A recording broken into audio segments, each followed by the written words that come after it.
Tani është zyrtare, Mauricio Sarri rikthehet në stolin e Lazio. Trajneri toskan ka firmosur një kontratë 2 vjeçare me opsionin për 1 vit të tretë.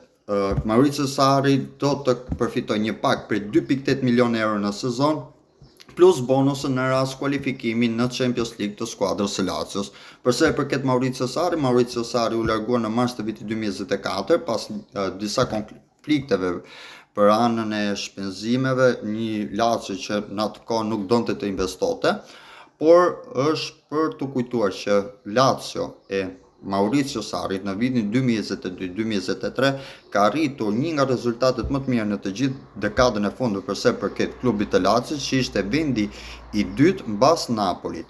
Gjithsesi, me Sarri në stol, Lazio kishte një mesatare për 1.8 pikësh në çdo ndeshje dhe ishte ndër skuadrat e Serie A me më shumë pasime të sakta dhe me një poses topit nga më të mirët në kampionatin e Serie A. Gjithsesi, presidenti Claudio Lotito ka dalë në një intervistë ditën e sotme, ku shpreh shumë optimizëm, shpreh besimin përsa i përket pankinës me Mauricio Sarri dhe synon që të ketë një Lazio me identitet të qartë dhe të ketë ambicie përsa i përket Europës. Për mendimin tim, ardhja e rikthimi i Mauricio Sarrit në Rom, ke skuadra e Lazios, për mendimin tim do jetë një dështim.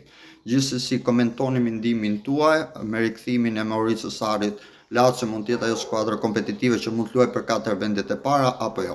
Leni komentin tuaj, shpërndajeni sa më shumë dhe mos harroni objektivi të bëjmë 1000 ndjekëse, 1000 persona, të bëjmë një komunitet për 1000 persona deri në datë 30 qershor 2025. Dhe një klikoni plusin dhe sa më shumë persona ta ndjekim të ecim përpara. Faleminderit.